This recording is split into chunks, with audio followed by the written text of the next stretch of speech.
citizen is the center of the universe, then in ever-enlarging circles you empower the groups closest to the citizen and delegate to the larger tiers only those powers that are necessary because of economies of scale or complexity, but not other way around. And of course, education, healthcare, I think you mentioned that. Everybody understands the importance, and belatedly India recognized it. We waited for 30, 40 years before focusing on that. Now, there is some political interest, but not enough of understanding of how to deliver it. Merely throwing money at these problems is not solved. And how to manage the challenge of urbanization. We were discussing, Professor Singh and I, in this television interview, if India's future is only linked to great cities, tens of millions of population, then it's a great day. We have to have in-situ urbanization, a large number of small towns where millions of young people with low level of skills and medium level of skills can be accommodated. While big cities are necessary, you can't always have 1 billion people in big cities. It becomes impossible. It's inefficient in some ways, it's very dangerous in some other ways. So we have to really manage the transition from agriculture to industrial economy, while retaining the links between the two. I don't think Indian policymakers and society have really come to grips with this problem. There are answers, but we have to make them operational.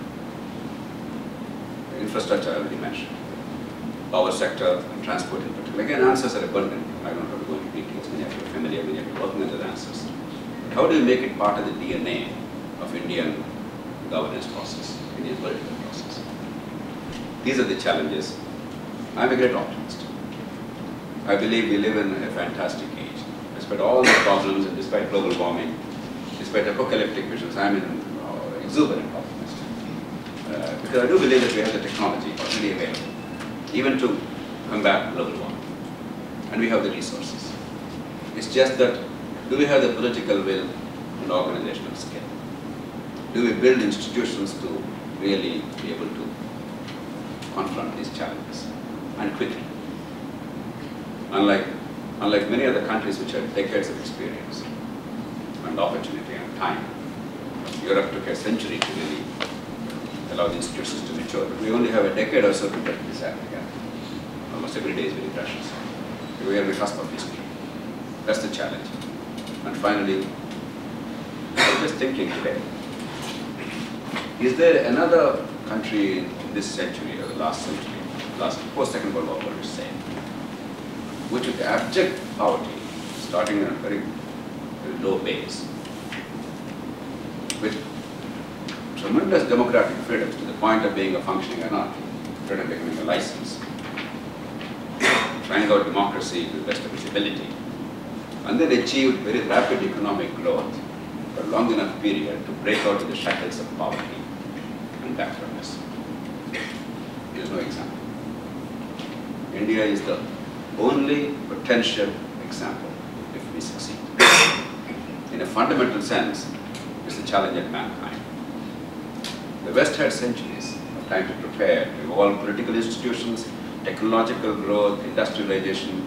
They all came about that. Whereas we don't have that luxury of time. China, Singapore, Korea, other countries, they had the privilege of enlightened leaders, sometimes foolish leaders like Great Leap Forward or Cultural Revolution were very foolish. But good or bad, they had the power to impose their will on the society. Even if you assume that morality is not an issue there, in a functional sense, they had the opportunity and power. Here is a case where you have to deal with all the complexities of a democracy. It's a very diverse and noisy and argumentative society. And yet deal with the challenges of modernity and the rapidity of the mounting problems and respond to them very quickly. And all this within the framework of democracy and freedom. India has the potential. It does not mean that the fulfillment of it is guaranteed. Some of us assume that it's ours. It's not. We could easily take a different trajectory. It could be an also-ran country which has not fulfilled its potential. But I think there's still time on our side if we act. I think it has consequences not only to India and to Asia, perhaps in some measure. I'm not saying it in an exuberant sense, but in a modest measure, simply because we are one sixth of humanity. It also has certain global consequences. We all have together stakes in what happens in that part of the world. Only 2.5% of the world's geography, landmass, but 1/6 of all mankind. Civilizationally, probably it accounts for a little more than 1/6. And we cannot afford this experiment to fail. What I ask of you is to look at it deeply and to help find answers and to propagate that. And together, let's see what best we can do. Transform not only that part of the world, but also make the rest of the world a harmonious and relatively prosperous place. I think I'll stop at this. And then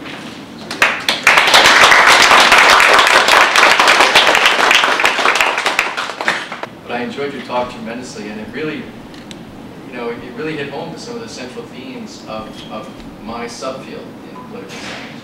Comparative politics, like any academic discipline, goes through different trends, different fads in terms of what's hot, to explain political phenomena.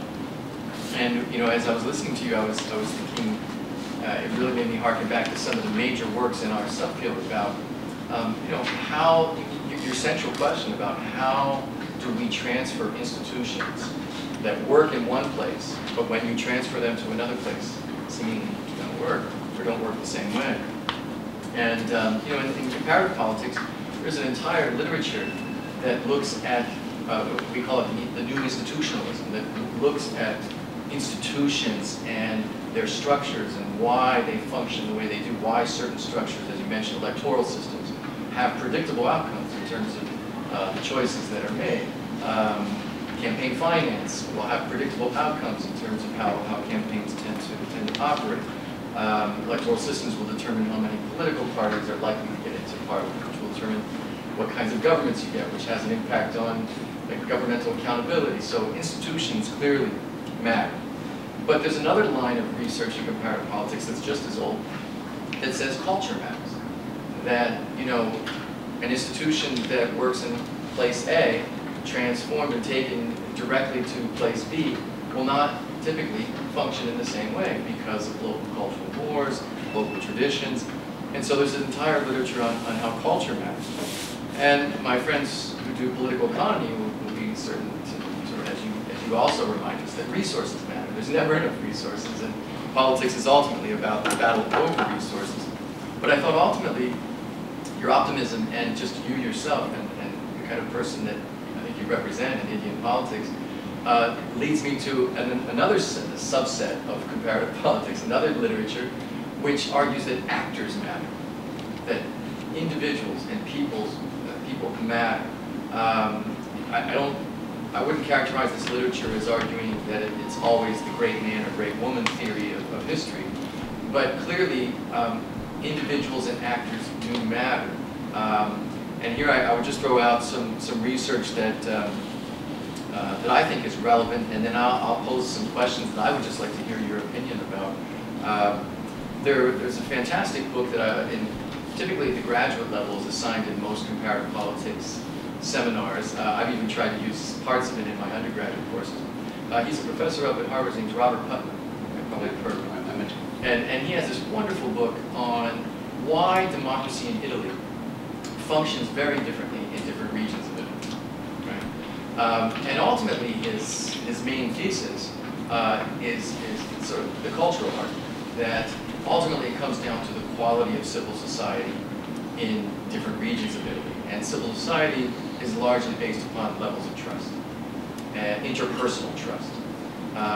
And he does some very, very interesting research, I think, from a methodological standpoint, where, for example, one of the things that he did was he had, to try and measure government responsiveness, he had people actually go and apply in different parts of Italy for, say, a business license or a construction license, and then measured where bribes were demanded, how long it took to get the process completed. And so besides all of the secondary sorts of literature that he collected, he also collected this primary data on actual experience. And one of the things that he found was that, that clearly in southern regions of Italy, you have very, very different levels of trust. This has compared to northern Italy, has a nefarious impact on business relations, has a various impact on trust in politicians, on all of the themes that you were touching upon.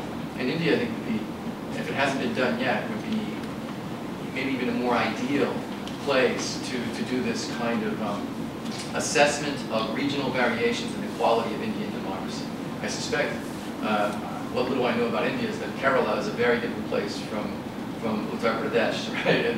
And that this may be largely related to cultural differences between regions that have as their basis sort of differences in levels of trust.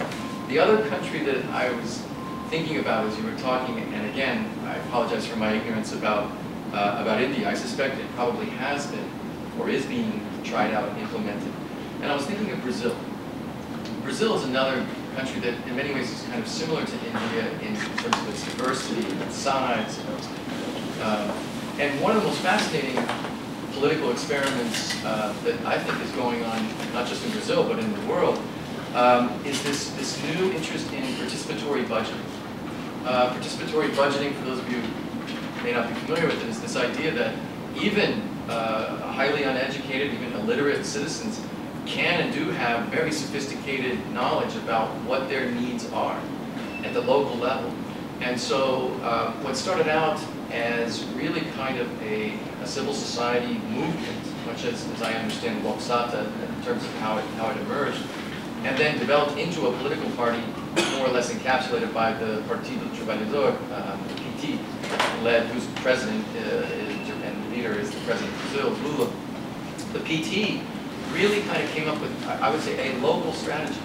They didn't try and remake Brazilian politics nationwide. They said, look, we're going to focus on local politics and local needs. And they really started out in Porto Alegre, places like Curitiba, and other localities where they initiated this new process, this new form of determining how budgets would give priorities to different forms of spending.